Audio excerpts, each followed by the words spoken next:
Safety on an Australian mine site. How people react to a hazardous workplace. Welcome to Australian Mining for New Starters, and today we continue our series talking about safety. And in this one, I just really want to talk about people that jump into these jobs working in the production side of things, so physically on the mine site. So I'm not talking about people working in the mill, even though that's a dangerous workplace. I'm talking about the actual mine site here, because people fall into two categories with this.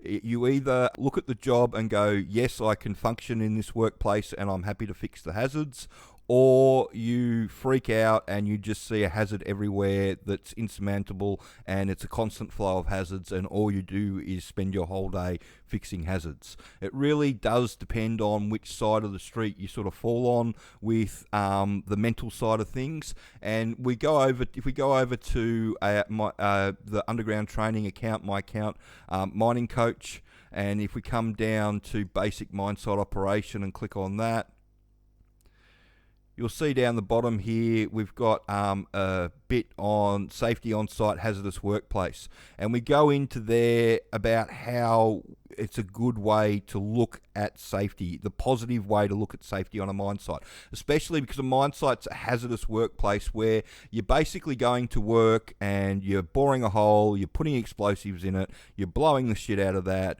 you're scooping up the rock, you throw it in the back of the truck, you're sending it to the surface and it's getting processed. And each time you blow the shit out of the ground, you've got to put ground support in to make sure it's all stable again, and then you repeat the process. So you're constantly blowing the shit out of the ground and then fixing it. And for a lot of people, it becomes too much because you're creating so many hazards around the place. You're also fixing them as you go. The way I used to look at it was part of the job. You just had to, you just accept that, once you blew it, you had to make sure everything was sound. You had to scale, you had to, water down, you had to do everything that you've got to do, but you've got to fundamentally make sure that the space that you're going into is a safe space to work in. And for a lot of people, that they instead of looking at it glass half full, they look at it glass half empty. And some people look at it, not even glass half empty, glass no bottom in it, glass completely empty. And I've worked with a couple of people like that in the past, and they're scary people to work with because this one guy, he was petrified that something was going to happen to him. He just wanted to stay in the truck, and he'd jump in the truck and he'd basically stay in it, and you'd have to pry him out with a scaling bar if you wanted to get him out of the truck underground, to the point that he'd park up his truck at crib time and he wouldn't come into the crib room. He'd just sit in his truck at crib time, eat his crib, stay in his truck, and then just keep going with everybody else when crib time was over.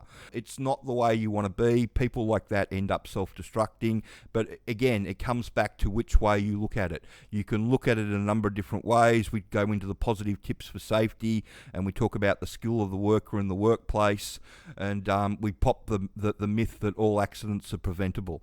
Yeah, you've got to be a bit realistic when you're working in a workplace where you use explosives and you're blowing the shit out of your workplace and then rehabbing it as you go along. So you've got to have a positive outlook on safety. And so there's heaps of jobs around the country. If you're looking, you just have to type underground into Seek. The majority of these mine sites that are looking for people are gold and copper mines. The gold price has just made a record high over the last couple of days. It's up over $4,500 an ounce Australian, which is really huge. So if you want to try and chase down one of these jobs, the best thing that I can recommend doing is doing the training. So the DIY package costs $500, $495. It's going to teach you exactly what the employers want you to know. It goes into everything that they need you to know. And these are some of the people that have used the training to get jobs. So we've had a number of people come over from New Zealand to get jobs. We've had a few people from overseas on working holiday visas get jobs lately.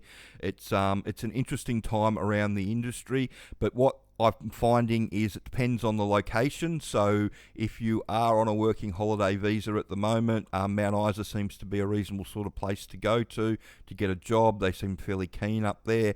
The rest of the country, it's a bit hit and miss, unfortunately.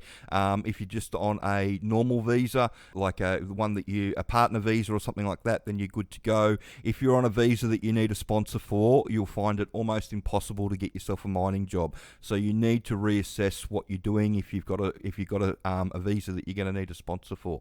But for everybody else that's permanent resident in Australia or New Zealand, have at it. There's jobs all over the country. There's heaps of them. We post them all on our mining jobs to apply for page, and they get me to do a job hunt video every Sunday.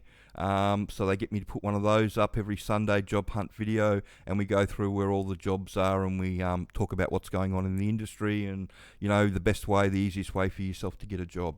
But the easiest way in is to learn how it all works, and when you can talk to the employer about how it all works, it puts you 6 to 8 weeks ahead of everybody else. And that's how everybody on the Wall of Fame page got themselves a job. You can read about it. They all say the same thing. The reason I got this job was because I could talk to the employer about how it all works.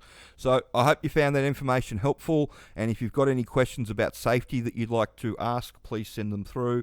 And just remember, when you go into these workplaces, if you're one of these people that's really struggling and you're seeing a hazard everywhere and you're finding it really uncomfortable, it's not worth it.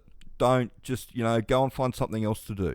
But if you're one of the people that, just find it as part of the job and accept that it's part of the job and just get on with it, then you've probably found something that's going to pay you a lot of money that you're going to do for a lot of years and set yourself up for life. But if it's not for you, don't push it, because it's just going to end in tears. And I've seen it happen over and over again, and that's why I'm a big supporter of the training, because the more you know before you go, the easier it all is, and it really lets you work out whether you actually want to go and do this, because the last thing you want to do is spend $5,000 to $10,000 going and getting yourself a mining job only to be 3 days in it on site and work out that you don't want to do it anymore. And I've seen that happen lots over the years, unfortunately. So if you could share the video around and like and subscribe the channel, that would be excellent. And if you've got, like I said, if you've got any questions, please send them through. And yeah, thanks.